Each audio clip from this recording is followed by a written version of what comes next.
வராகி தாயை பற்றி சொல்லணும்னா, வராகி தாயை பூரணமாக உணரும் போது தான் நம்ம புலம்பவே வேண்டாம். இது தரலை அது தரலை, இது வேணும் அது வேணும்னு கேட்கவே வேண்டாம். மனசில் தைரியமும் அந்த வராகி தாய் நம்ம கூட தான் இருக்கான்ற மனோபலம் இருக்கும்போது நமக்கு எல்லாமே தானாக நடக்கும். ஒன்று. ரெண்டாவது, விளக்கு கடை ராஜிம்மா அங்கே வராகியை வேண்டுறவங்கள இத்தை கொண்டா அத்தை கொண்டு வா, இது வாங்கினுவான்னு எதையும் சொல்கிறதில்ல. ஏழை பாழை பணக்கார எல்லாருக்கும் அந்த விளக்கு கடையில் இருக்க வராகி அனுகிரகம் பண்ணிகிட்ருக்கா. நம்ம போகிறோம், பார்க்குறோம், தரிசனம் பண்ணுறோம், வரணும். கட்டாயம் நமக்கு நடக்கும். கொஞ்சம் பொறுமை வேணும், நிதானம் வேணும், புரிதல் வேணும்.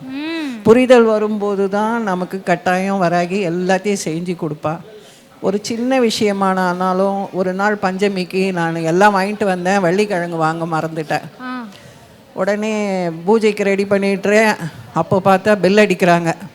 யார் அப்போ இந்த நேரம் பெல் அடிக்கிறாங்களே, சரி பூஜைக்கு வராங்க போல இருக்குன்னு நெஞ்சு திறந்து பார்த்தா காய்கறி அகாரம்மா.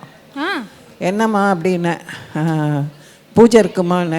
காய் வாங்கிக்கேண்ணா. என்ன காய் இருக்குண்ணா? வள்ளிக்கிழங்கு இருக்குன்னா. வீடு தேடி அனுப்பியிருக்காங்க பாருங்க. வீடு தேடி வராகி சின்ன விஷயமா இருந்தாலும் அந்த நேரம் நான் நினைச்சேன், ஐயோ வள்ளிக்கிழங்கு இல்லையே வராகிக்கு வைக்கிறதுக்குன்னு நினச்சேன். உடனே எனக்கு அது சின்ன விஷயமா இருந்தாலும் நிறைவேறிச்சு. என் கூடயே வராகி இருக்கா, நம்ம கூடயே எல்லாரும் வராகி இருக்கா. இங்கே வந்திருக்க அத்தனை பேரும் வராகியோட அம்சம்தான், சக்தியோட அம்சம். ரொம்ப ரொம்ப 100க்கு 100 உண்மைமா.